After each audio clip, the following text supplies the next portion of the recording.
Okay, we will continue from where we left. We are doing the story quality. So I will begin from this part.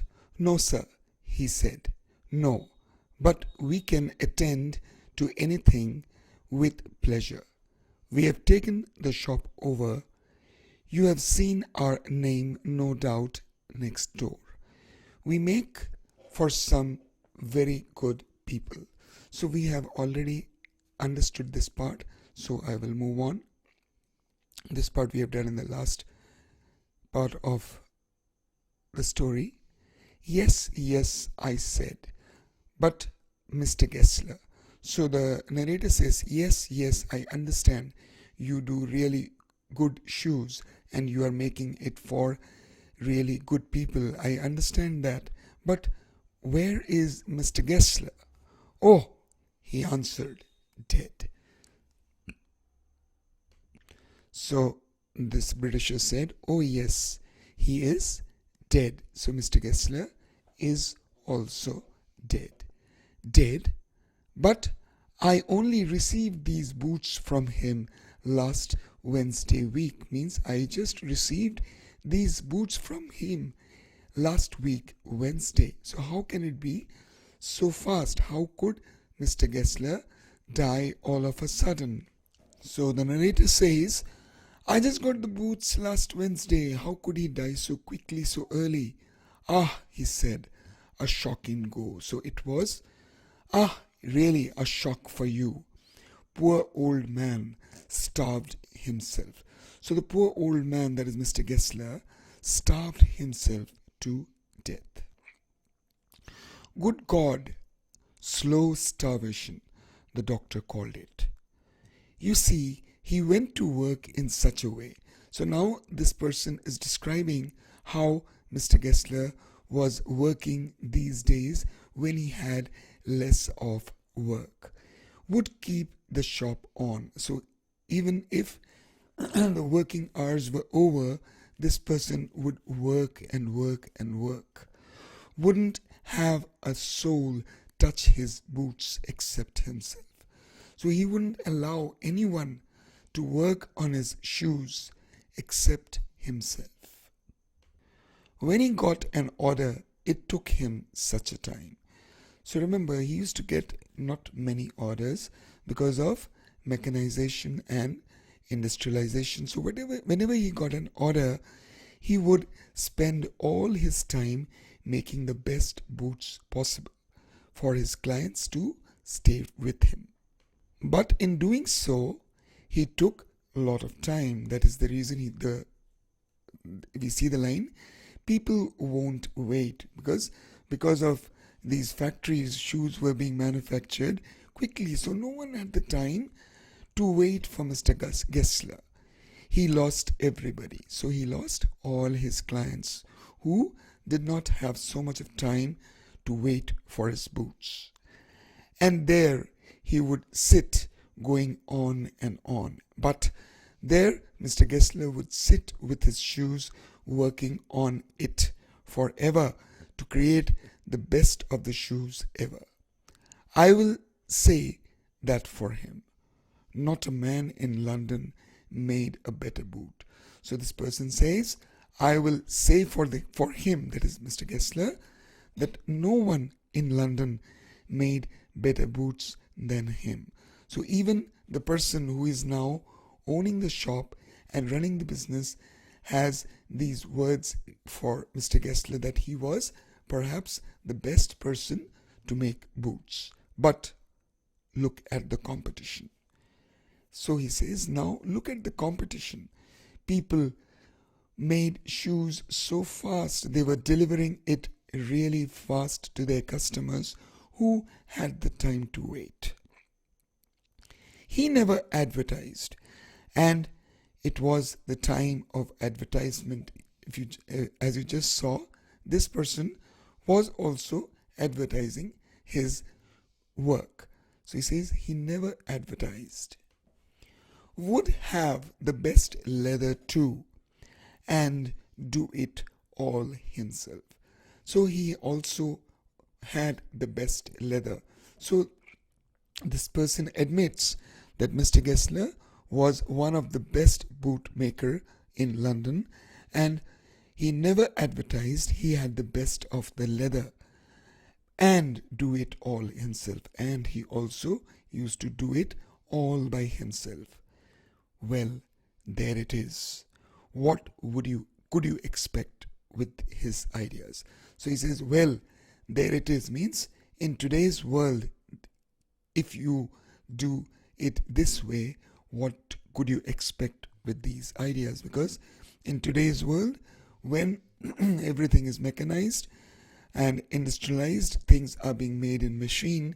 If you want to waste so much of time making shoes, who is going to wait for you, even if you are the best bootmaker of London, and even if you have the best leather to offer to your customers? But starvation. So the author or the narrator is still wondering, but why would anyone go into starvation? That may be a bit flowery, as the saying is. So this person says that may sound a little flowery, as the saying is, but I know myself he was sitting over his boots day and night. So he says, but I know he used to make his boots day and night to make it the best quality ever, the perfect boots, so that the person who would wear it will always come back to him. Again, vis-a-vis the competition of industrialization. To the very last days. You see, I used to watch him.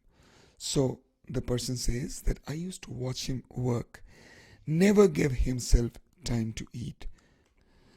So Mr. Gessler was so involved in his boot making and his dedication towards the quality of the boot that he made, and now that he had to make extra good quality boots just to compete with the market, he just didn't give him time to eat, never had a penny in his house. So as he was losing business, he also had no penny in the house. So he was as good as poor. All went in rent and leather. So whatever little money he earned, it went into the rent and the leather. So now we come to know that the shops owned by Mr. Gessler were actually not owned by them. It was rented. So all the money that would come from the boots, whatever boots he made, would go into the rent and the good quality leather. How he lived so long, I don't know. So the person is surprised and he is little confused that how these people, Mr. Gessler, lived so long, he did not know. He regular let his fire go out. So here, let his fire go out means getting angry, getting impatient, show out his grudges. His sadness would turn into anger. He would show it to everyone.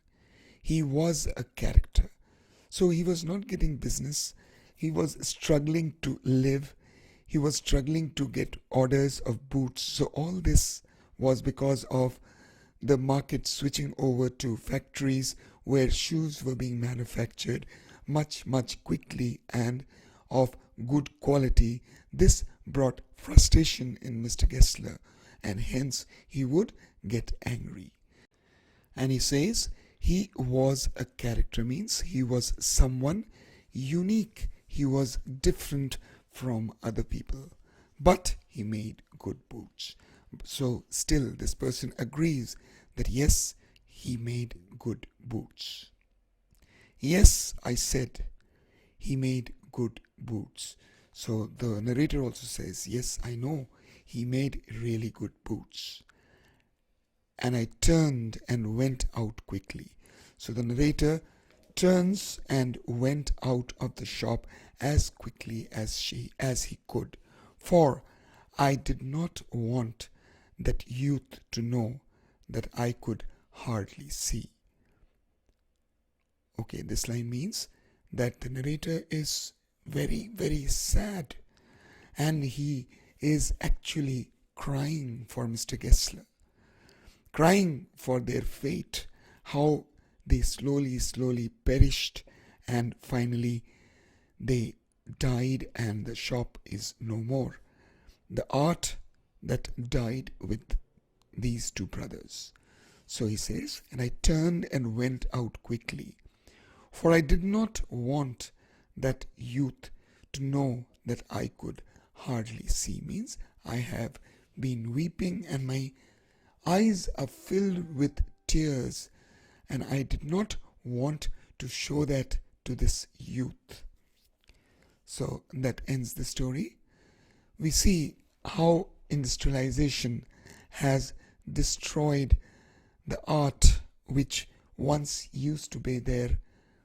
Now, in this story, the author has used an example of a bootmaker. But if you look around yourself, you will see many such people who had great art of making things, but now they have perished. We do not go to them any longer. So that brings us to the end of the story. Thank you so much. I hope you enjoyed the story. Please read it from the point of view of enjoyment and to understand and realize the pain of these two brothers, and also the narrator's feeling for this person, or rather for the Gessler brothers. Okay, thank you so much. With that, we come to the end of the story, a very touching story. I will request you not to look at it as a story which is there in your course. Please enjoy the story, feel the pain, and you will be able to understand the hardship that these artisans have to face in their day-to-day life. Thank you so much. Stay blessed.